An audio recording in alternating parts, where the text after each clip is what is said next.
whether we want to treat, we want to refer, or we want to reassure. If from tomorrow, any dizzy patient that you are going to see, in today's session, what we are going to do is we will build a tool together.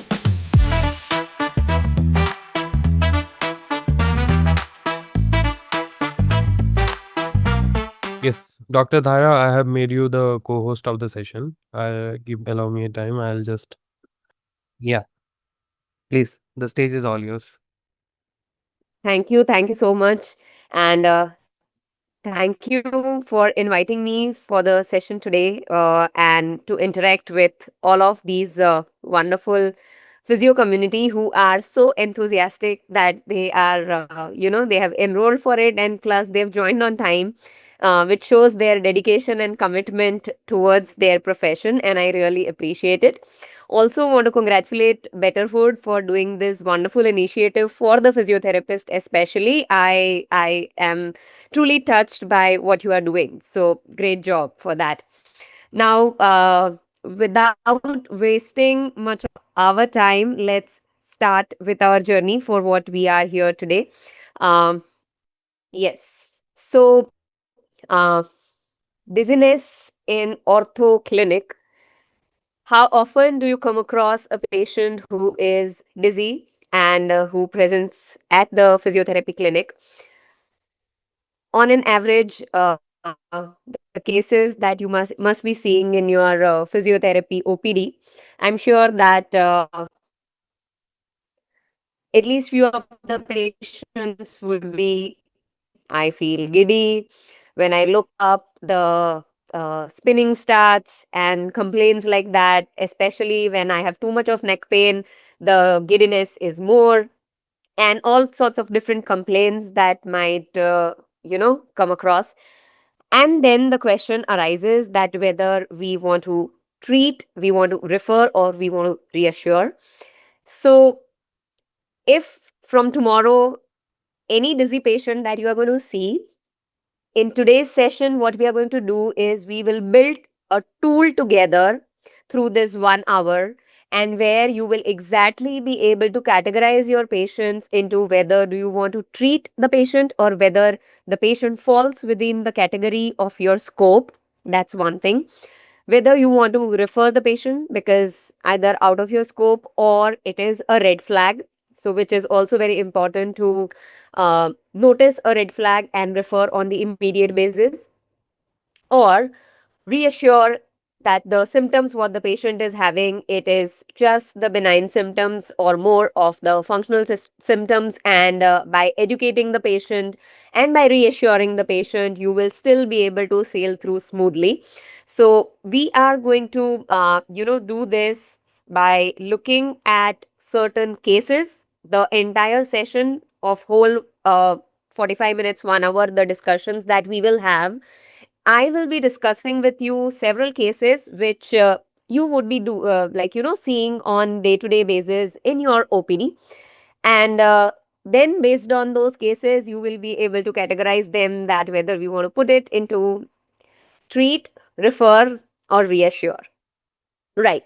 So our starting case, the lady is 39-year-old and she comes with a neck pain and headache. She mentions that she felt off balance for approximately 2 days, and the bright classroom lights, they have been bothering her.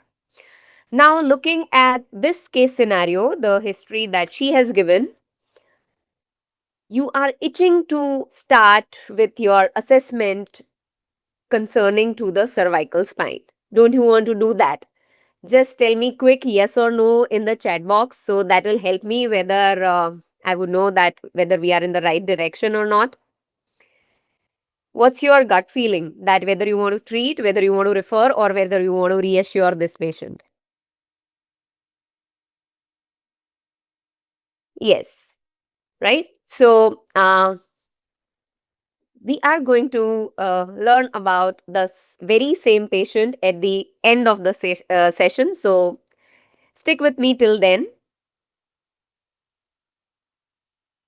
By the end of the hour, we will have a flowchart that we will completely able to categorize that if such is the symptom, how do we want to proceed next? Let's start with the case of cervicogenic dizziness. So, this 46-year-old furniture painter, she's a female and who paints on the furniture. For 6 weeks, she had been having a significant neck pain. It's not just the mild stiffness, but rather genuinely limiting neck pain that she has. Along with that, she complains of dizziness. Now, look at the pattern. Whenever she's doing her overhead painting work, at that time the dizziness starts.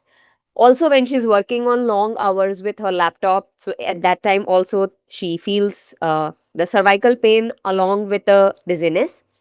If she decides to rest because of too much working on the laptop or overhead painting, the pain starts, the dizziness starts. But if she decides to rest for like about an hour or something, the pain also considerably lowers and the dizziness also subsides. Along with that, there are no hearing changes that she has, and whatever vestibular screening was done for her, it was comparatively, you know, non remarkable. There was nothing significant found with the vestibular screening. Now, let's check these clinical cues that we have got with this lady. Neck pain is prominent. It is not just uh, passing stiffness that you feel, but it is genuinely limiting neck pain. Dizziness typically is following the neck movement or the sustained posture. When she works on the laptop, the pain increases as well as the dizziness also gets more. But the dizziness is not accompanied by rolling in the bed or while she is turning in the bed. Dizziness improves when the neck improves and there is no actual positional symptoms that the patient is having. Now, there are three questions that we need to ask whenever we get the patient with the dizziness. First one is what triggers it. So, in this case, what is triggering it is overhead painting and continuously sustained posture for long hours. So, that's number one thing. Second thing, what is accompanying it? So there is no hearing loss that the patient is having, or there is no other neurological signs. There are no other vestibular signs that the patient is having. So that again, the finding supports it is more of cervical. It is purely a neck pain with mechanical aggravation, and the dizziness also increases with the neck pain aggravation. So the accompanying thing is nothing of neuro or vestibular. And what treatment she's getting better with, so which treatment is suiting her. You are treating the neck, the dizziness is improving. So these three questions, whatever cases that we are going to see today, we will be asking for each one of them: what triggers it, what is accompanying it, and which treatment is working for her. Okay. And with that, uh, what we are going to do is all the cases we are going to uh, look through these lenses. So remember these questions. These are also the questions which are important question for your algorithm, the tool that we are building. So keep them in mind. Now, the question is that if there is a cervical pain and it is obviously limiting, but then why dizziness with it? So, for that, let's understand this sensory mechanism and where is the mismatch that is happening. So, usually, what happens is any movement that your head and neck is doing, your vestibular system is intact. So, if, like, say, I am rotating my head towards my right side, my vestibular system detects that it has rotated to the right side and it says, yes, right. It sends the signal to the brain saying the neck rotation to the right has happened. Your eyes are detecting it that okay, the neck has moved to the right, correct, sending the signal to the brain. And your neck, the proprioceptors, are also sending the signal to the brain that okay, I have moved onto the right side. So the brain has three different responses and it all matches and the brain is good to go. Now what is happening over here is with the cervical dysfunction, your neck, sorry, your vestibular system is saying that yes, the rotation is towards right. The eyes are saying that yes, the rotation is towards right. But when it comes to your neck proprioception, it is saying that okay, there is a neck movement, or maybe it is to the left. So that is not matching. And that is what is causing dizziness with the cervical issues with the patient. Okay. So, for this particular case, it is a cervicogenic dizziness, that is a diagnosis of exclusion. And why do I say it as the diagnosis of exclusion? Because the patient is not having any of the vestibular symptoms, the patient is not having any of the central lesions, and it is matching that okay, because of the cervical pain, the dizziness increases, and the cervical pain decreases, the dizziness also decreases. And that's the reason why we are categorizing this particular patient as cervicogenic dizziness. So she falls into the category of treat. It is well within the orthophysiotherapy scope. So whatever routine treatment based on how you are implementing it, be it, manual therapy or training for the cervical proprioception, the strengthening, the retraining, the graded exposures to the provocative movement is all we want to continue with. And yes, we are going to treat this patient in our OPD. Now, what do you think that you would have asked this patient so that you would be able to rule out that, okay, this is not a benign positional paroxysmal vertigo, but it is truly a cervicogenic dizziness only? So, can we have the answers in the chat box, that what kind of question that you would want to probably ask the patient so that you would be able to rule out the vestibular cause over the cervicogenic dizziness cause? Okay. What I Everyone, you feel can share your response in the chat box. wonderfully well. So while getting up from lying down position, does the patient get dizzy, or uh, the question is whether pain occurs during sleeping position. So I would just replace the pain with dizziness. So whether the dizziness is coming back while she's in the bed and while she is turning in the bed. So yeah, that is the kind of question that you would definitely want to ask the patient, whether she is feeling the dizziness while in the rolling in the bed or not. And that would help you to identify whether it is a cervicogenic dizziness or whether it is of the vestibular origin. Yeah, the Dix-Hallpike test and also the nystagmus are the ones that we can definitely use to rule out, but we would want to examine the patient only once we think that it is probably vestibular system which is causing the symptoms and not otherwise.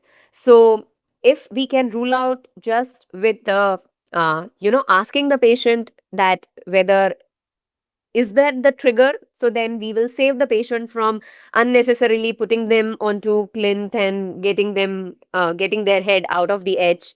So if that serves, then why to unnecessarily trouble the patient, correct? Right. Now let's move on to the second case that we have, which is the vestibular case or benign paroxysmal positional vertigo. So we got a referral for this patient saying that, there is a neck stiffness and headache that this patient is having. But the neck referral which came, we supposedly find out that it wasn't the neck stiffness, but when we ask the patient the question directly, that there is brief but intense spinning which is accompanying the movements, and it lasts for a few seconds, at times till about a minute. When the patient rolls over in the bed or when the patient looks up, it is also triggering the spinning. And before the spinning starts, there is a short latency. So it is not that as soon as the patient turns, the spinning starts, but after few seconds, the patient would start feeling the spinning sensation. And between these episodes, otherwise, the patient is completely normal. There is no hearing loss that the patient has, there is no tinnitus or no other neurological signs.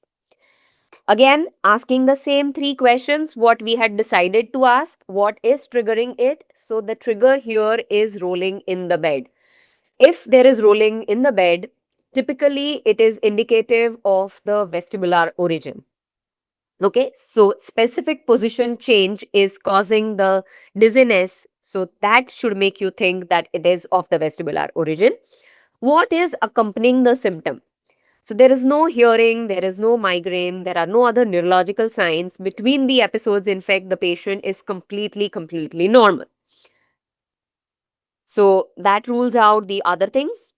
And then what is the treatment response? So for because the patient was having the specific symptoms with the position change, so we went with the clear diagnosis and then eventually the canal repositioning, and that with that the patient's symptoms improved to a great extent, so which again confirmed that the patient was of the vestibular origin and not of the cervicogenic origin, right? Now, whether we should perform the HINS examination or not with the vestibular origin patients. Let's understand the HINS examination very briefly. For those of you who knows HINS, great, but those who are not so familiar with HINS, so HINS is the examination that we typically use to rule out whether the vestibular origin symptoms, is it because of the peripheral vestibular origin or is it because of the central cause? Okay, so if with the HINS examination, if we find out that it is the central cause origin, then we straight up refer the patient, and it is rather quite a serious situation. You should rather refer as urgently as possible. But with the HINS, if it gets confirmed that the patient is having just the peripheral involvement, so it is again, if you have specialized with the vestibular rehabilitation, so in that case, you might as well within your scope and you can treat the patient. Now, whether we want to perform the HINS examination with all the patients who come with the vestibular symptoms, probably no. You need to look for specific symptoms. So whether there is continuous symptoms that the patient is showing, like patient is feeling dizziness or giddiness continuously for like say 24 hours, there is acute vertigo which is lasting more than 24 hours. Are there spontaneous nystagmus that you are noticing? No, none of these was the sign for our this patient. In fact, between the episodes, the patient was completely normal. So I would not perform the HINS examination for this patient. But then there are patients like with the Meniere's disease, or there are patients with the acute vestibular syndrome. So for these patients, we do see that there is acute vertigo which is lasting for more than 24 hours. And for them, we probably want to rule out that it is not because of the central lesion. So for them, we go for HINS examination. For this patient, it was clearly just from the interaction with the patient and the questions that we had asked to rule out, we could identify that it was a peripheral lesion only, and that's why not unnecessarily again performing the HINS examination on the patient.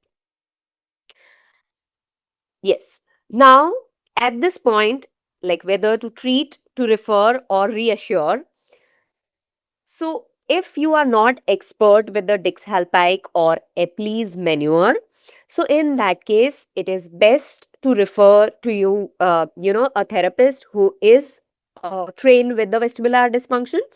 Or the other thing that you can do is also upgrade yourself so that you also can confidently treat the patients with the vestibular dysfunction. Do not treat these cases as primarily neck case. The patient is not going to improve, rather the symptoms might worsen. The patient will not come back to you again. Do not attempt a repositioning technique if you are not trained for it. Yes. And yeah, so if you're not trained, it is best that you refer, or you can upskill yourself and confirm with the position testing that which canal, which side is affected, and based on that, whether you want to go for the Apley's maneuver or whether you want to go with the barbecue roll maneuver, depends.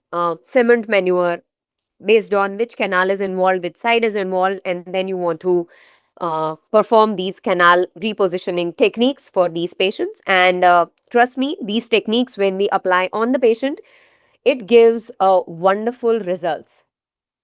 Okay. Probably one of the fastest acting intervention that the physios have in their toolbox is the canal repositioning techniques. Okay, now one important question over here.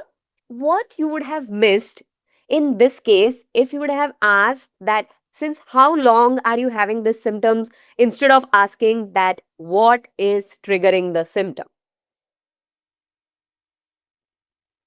If you would have asked that how long and not asking that what is bringing this symptom, you would have missed diagnosing it as the vestibular origin, right? So it is very important that we ask the right question.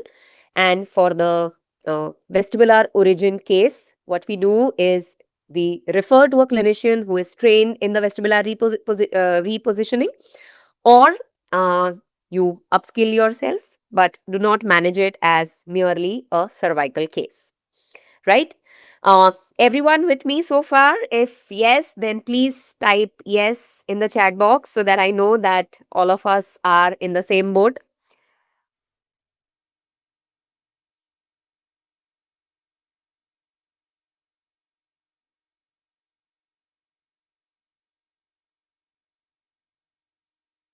Great. Now, this case, which is vestibular migraine, and see the word that I've used it for it, which is the imposter. Imposter is something which is mimicking it as which it is not, acting out as if it is not the vestibular migraine, but something else. So there are most likely chances that this patient, we might get him wrong. So this is a 33-year-old, has a past history with migraine, presents with the neck pain, headache, and dizziness. On the surface, if you look, it exactly looks like a cervical case. And that's why it is precisely a trap. What is happening and why this kind of cases gets misdiagnosed? The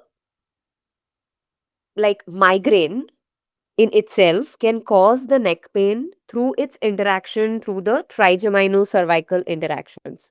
Okay. So because of that, though the patient is having migraine, he can very well present with the neck stiffness, and the patient would tell you that, okay, I have a neck stiffness, and which typically is accompanying with the headache that I have. So we might feel that these headaches, what the patient is getting is of a cervical origin. Okay. Then you need to, you know, ask again those precise questions. But let's understand the typical cues before we get into those questions, those three questions that we had. So, what are the typical cues that these patient gives, which we need to think in the direction of the vestibular migraine and not the cervicogenic headache? First thing is either there is a current migraine or there is past history of the migraine. So, if there is a history of migraine, it should click to you immediately. First thing. Second thing is these patients, especially with the vestibular origin migraine, they complain of the sensitivity or uh, uncomfortness with the loud sound or with the bright lights. So photosensitivity is typically a symptom of the vestibular origin migraine. Motion sensitivity again can be one of the symptom which is accompanying it. These migraine episodes, it may last from minutes to several hours, and between those attacks, when you are assessing the vestibular system, can be entirely normal. Okay. The dizziness is going to accompany the migraine symptoms. The dizziness is going to accompany the headache. The stiffness as well, but the dizziness is going to feel typically more like spinning or rocking or imbalance, like in the form of sway. So it's not just through spinning, but also like there is imbalance which is happening. Okay. Now, again, we ask these three questions. What is triggering it? So there is no consistent trigger. But the typical sign is that the episodes of the dizziness is happening with the episodes of the headache as well. So that should make you think that, okay, this is vestibular migraine. What is accompanying it? So there is photophobia, there is phonophobia, that photosensitivity that the patient is having, uncomfort that the patient is showing with the bright lights, and with the history of migraine, think of vestibular migraine. And then when you are treating the neck, irrespective of that, the dizziness or the headache is not resolving, then it should definitely click to you that this is not just something cervical, right? And it might make you think so much towards cervical that, okay, since the patient is having photosensitivity, the patient is having no consistent trigger, and the patient is having photophobia, so all of these is more towards vestibular rather than the cervical origin. The neck guarding is not always the source. So with the vestibular origin migraine, what do? We refer the patient or we co-manage the patient along with the physician. So for migraine related symptoms, we want to refer the patient, and for the neck stiffness that accompanying it, for that we might want to treat the patient, but the patient requires referral. Understand that. Okay, just do not treat it primarily as just the cervical origin case, right? Now, there are three rapid cases that we will see. The first one is there is 64-year-old. He is hypertensive. There is sudden dizziness in the morning that he experienced. His wife also noticed that there is slight slurred speech. And this dizziness, which had started, it did not stop for more than 6 hours now. What your instinct tells you, what you need to do. So remember this accompanying neurological signs in terms of swaying, ataxia, slurred speech. In that case, what you need to do is you need to refer the patient immediately. Rather, it is a central cause. It can be a stroke. So the sooner you refer the patient, the better it is for the patient. Okay, so it is emergency. Medical evaluation is required. Refer the patient immediately when you see a case like this. Right. Now, when I mentioned that the patient had a slurred speech, did it trigger to you that this can be of central origin? A quick yes or no in the chat box. Correct. Yeah, it can be a transient ischemic attack as well. So the sooner we refer, the better it is.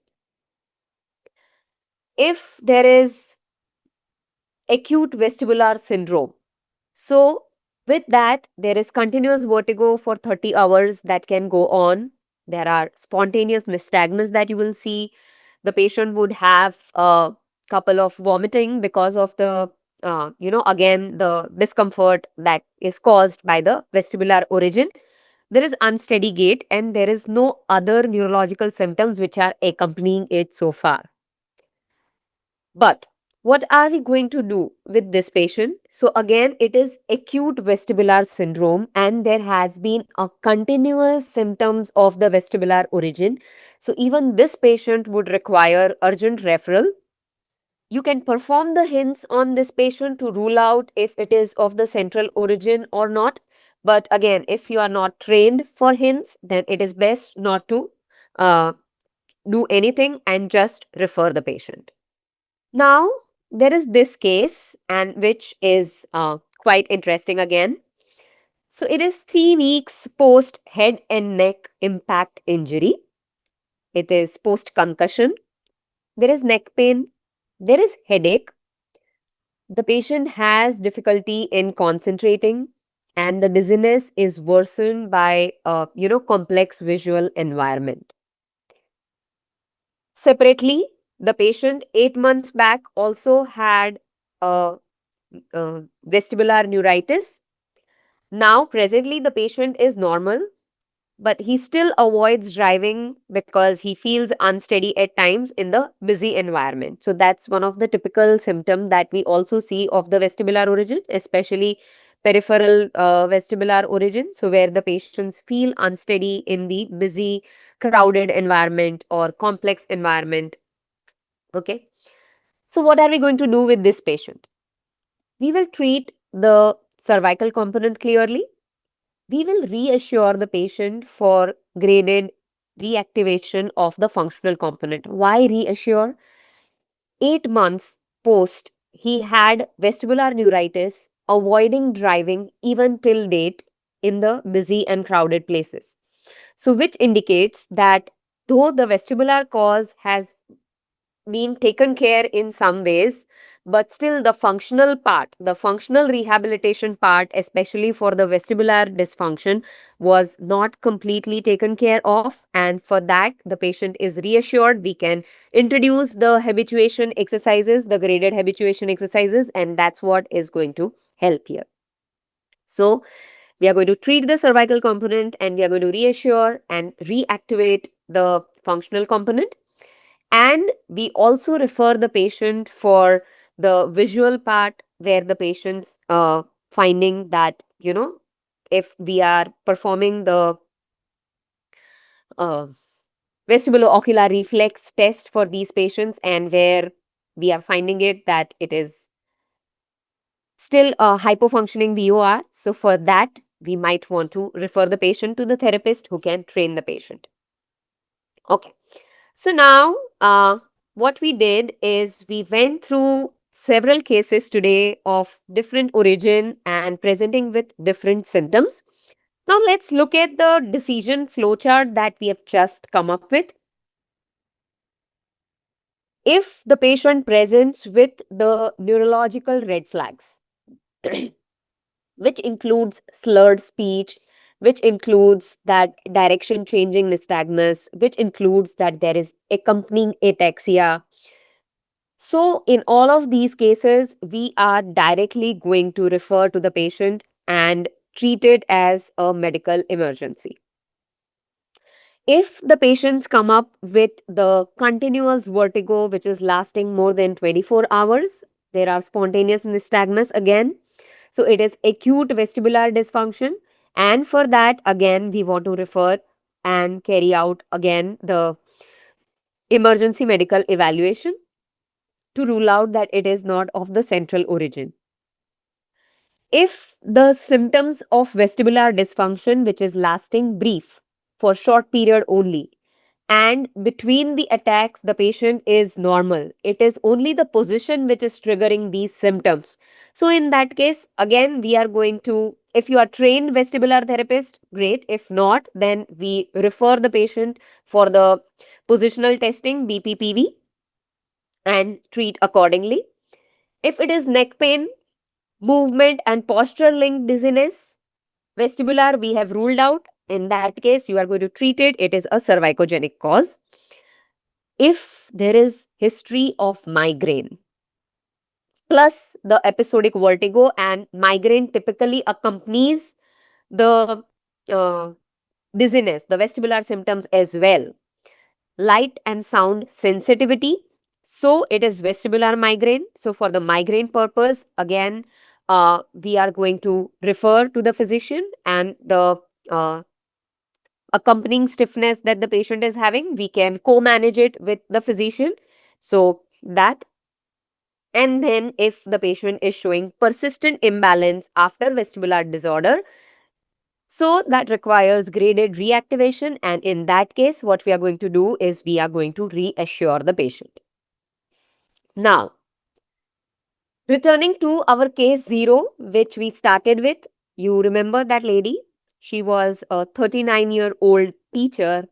She had neck pain, headache, and 2 days she felt little off balance, and she was bothered by the bright classroom lights.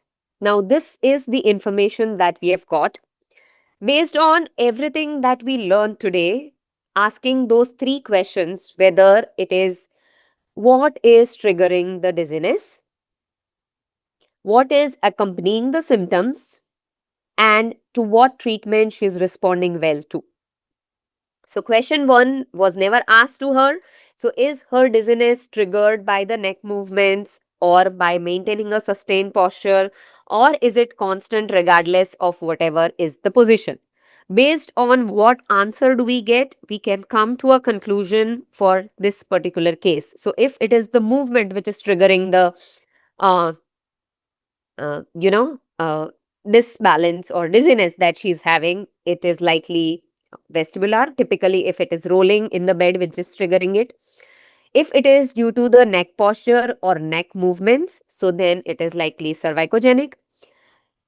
And it is constant regardless of the position, along with the photosensitivity what she has, we probably can think of the vestibular origin also.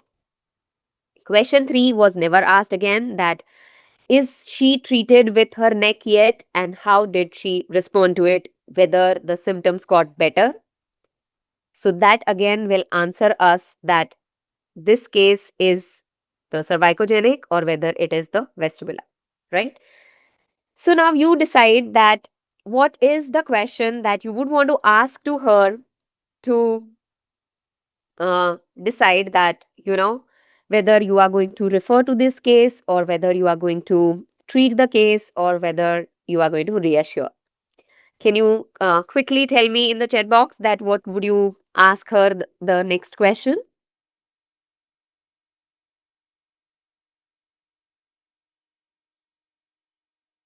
Okay, I see the chat is little shy. Okay, we want to reassure. Okay.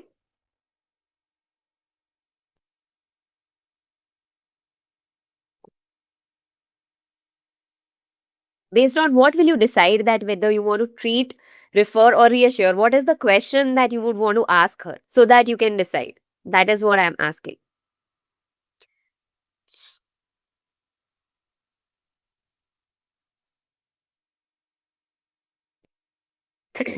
Probably, if I would be treating her right now and she would come to me, the first thing that I would want to ask her is your uh, imbalance, your headache, your neck pain, and the dizziness that you have, is it triggered while rolling in the bed? Yes or no? That definitely I would want to know first. Okay. And based on that, I would probably take the call that whether I want to treat her, I want to refer her, or I want to reassure.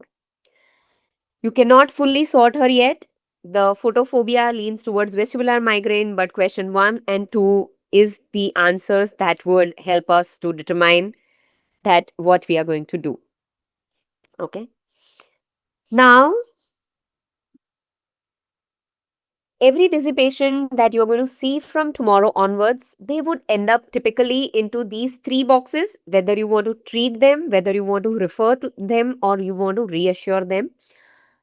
And what I would also provide you is that the flowchart that you can follow, what kind of questions you ask, and then in which box the patient ends up. So, at the end of this session, we would be probably sending you across in whichever way the betterhood would be opting for it. So, but we'll make sure that that flow chart reaches to you so that you can decide whether you want to treat, refer, or reassure.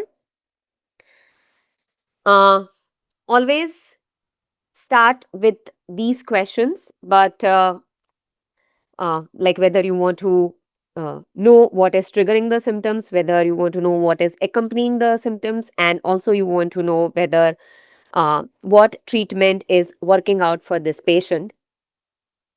But I also want to know these things from you all. So, if at all you are currently managing any cases related to cervical or vestibular, if at all, so do you think that now, after listening to and all the discussions that we had, that you might be seeing a case as cervical, but now you think that they might be a vestibular migraine?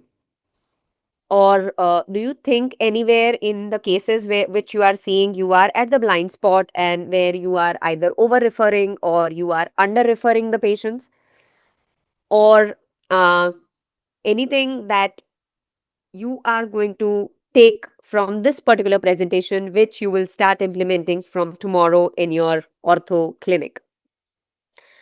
So I would uh,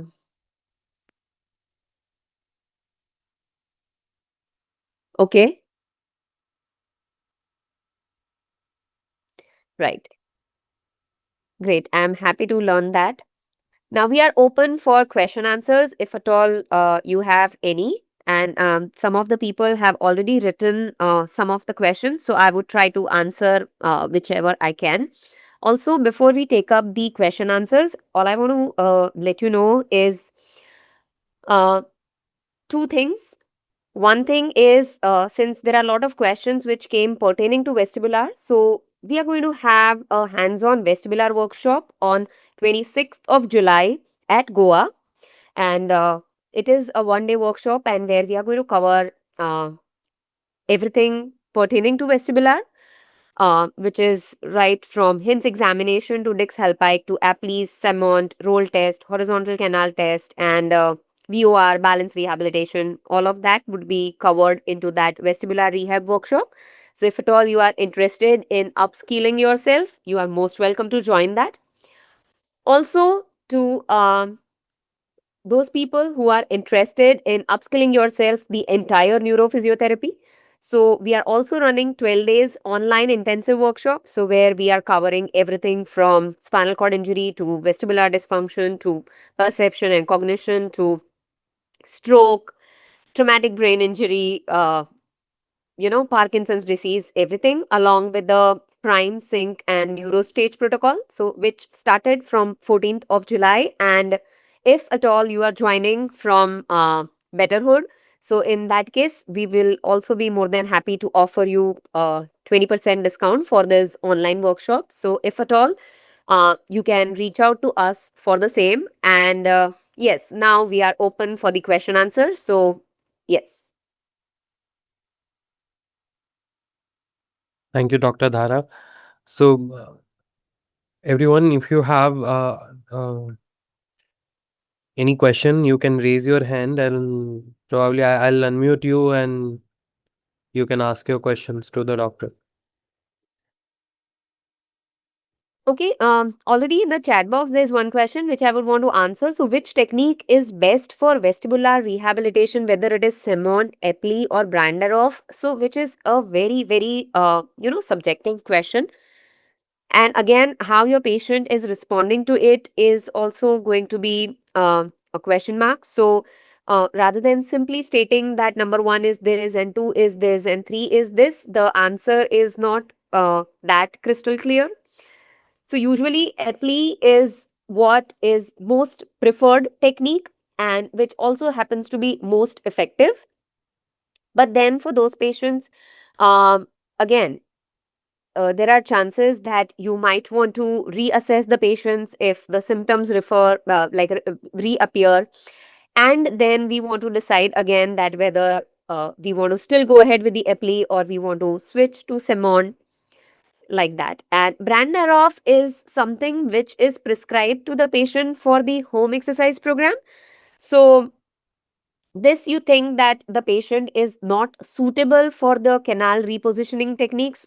Usually, what happens is that some patients they are so anxious and the symptoms trigger as soon as they are on the plinth for canal repositioning maneuvers. So, for those patients, we put them onto these home exercise programs, and once they are little stable, then we call them for the canal repositioning. So, it is not something that you decide that this is one, two, or three like that, but it goes from case to case basis. So that's how I would put it actually.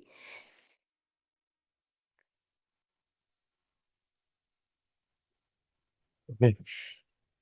I'll just unpin. Uh, To all the participants, if you have any further questions, please raise your hand so that I can unmute you and you can ask your question. Right. I'll be more than happy to interact. Also, there's a question in the chat box. So, meantime, you are not asking, I would answer that. So, which is a patient is having pain at the levator scapulae and dizziness from last 2 days. So, how to address this? Now, you tell me what do you want to ask this patient based on what we have learned in this session. So, right thing to do is what is causing or what is triggering the dizziness?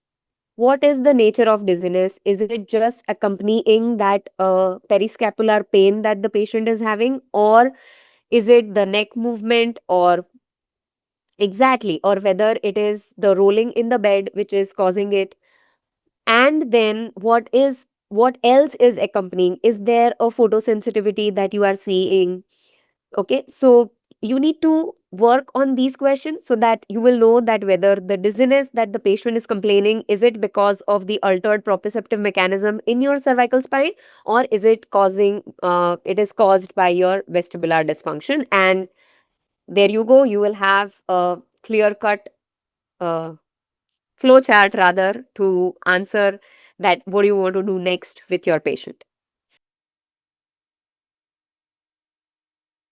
Okay. I think we don't have any further question. There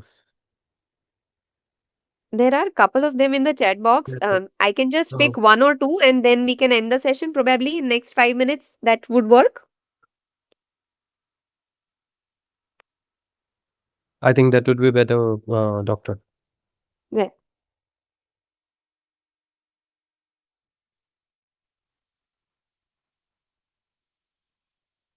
right. Now, uh, there is a question who is from the outside the topic. The best advice for a physiotherapy student who is currently in his bachelor's degree that can make him best physiotherapist in the future, is networking a great way to exceed in the career? So networking is one of the way to exceed in the career. You obviously need skill and knowledge with the confidence that comes with the clarity. So, with all of that, and then you need to position yourself right in the mindset of your patients, and that's what is going to make you uh, a best physiotherapist. Like the best has many dimensions to it. So, whether you want to be best for the patients, you want to be best in your career so that you are making a lot of money, or you want to be best in your career where your colleagues are looking up to you. So, you need to define what feels best for you, and then you can work your way towards it. And that's the way to go about it. But yes, networking does help. It helps you big time in terms of keeping up your eyes open and to know what is going on with the current situation in the field of physiotherapy, and how physiotherapists are, uh, networking and co-managing the patients, which is benefiting both the physios, is something also a way to learn and scale up yourself. So uh, what I would say is not just focus on networking, but currently, if you are a student, then focus on what is in your hand right now. So that is knowledge and skills. You work on that. For the rest of the things, you can work once you are out of the college. Yeah. Okay. There's a request where I can, like, if I can share some important points. So that I would be sharing anyways, as I mentioned, the PDF of the flowchart, which we built, the tool that we built today in the session, we will be sharing it with you. So you'll be able to refer it. Um, okay, I think that's about it. We can wind the session up. Thank you so much, everyone. You are a wonderful audience. I loved interacting with you all, and I'm so grateful to Betterhood Physiotherapy so that I could get a chance to interact with you all. Thank you so much, and thank you so much, Betterhood. Thank you so much, Dr. Dhara. It was pleasure to have you for today's session. It was very insightful. I'm pretty sure all the participants who joined have done some takeaways from today's session. So everyone who have joined and have registered this session, as Dr. Dhara mentioned, we will be sharing the materials with you in the Betterwood Physio Circle community. So if you haven't joined, please do join the community that we are building on WhatsApp at this point in time, and all the materials and everything will be there. If you have any further questions that you would like to get addressed, or which could not be addressed today, we will try to get those questions also answered. And thank you once again, Dr. Daya, for your insightful session and time once again. Thank you so much. My pleasure. My pleasure. Thank you, everyone. Bye bye. Good night and take care.